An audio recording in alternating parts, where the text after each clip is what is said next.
Tharad market yard ખાતે બનાસકાંઠા જિલ્લાના લોકસભાના ભાજપના ઉમેદવાર રેખાબેન ચૌધરી ભાજપના કાર્યકર્તા અને આગેવાનો સાથે બેઠક યોજી।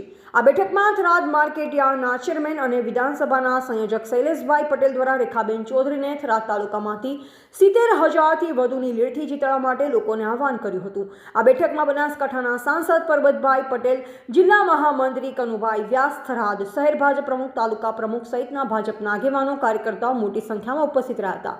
થરાદ શહેર ભાજપ મહિલા મોરચાની બહેનો, તાલુકા મહિલા મોરચા સહિતની મહિલાઓ મોટી સંખ્યામાં ઉપસ્થિત રહી અને રેખાબેન ચૌધરીનું ભવ્ય સ્વાગત કરવામાં આવ્યું હતું। અહેવાલ મુરજી ચૌધરી, થરાદ। બનાસકાંઠા લોકસભા પ્રથમવાર મહિલા તરીકે જે મારી પસંદગી કરી છે તે બનાસકાંઠા જિલ્લાની છીમાડાની દરેક મહિલાનું સન્માન કર્યું છે।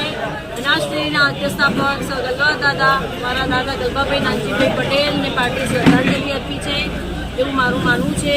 અને મોદી સાહેબના નેતૃત્વમાં દેશ જે વિકાસની હરોળમાં આગળ વધી રહ્યો છે, તેથી મને બનાસકાંઠાની પ્રજાજનો પર પૂરો વિશ્વાસ છે કે બધા મારી સાથે રહેશે અને એક ભવ્ય વિજય મેળવી અને મોદી સાહેબના ચરણોમાં એક કમળ જરૂરથી પધરાવીશું। આભાર।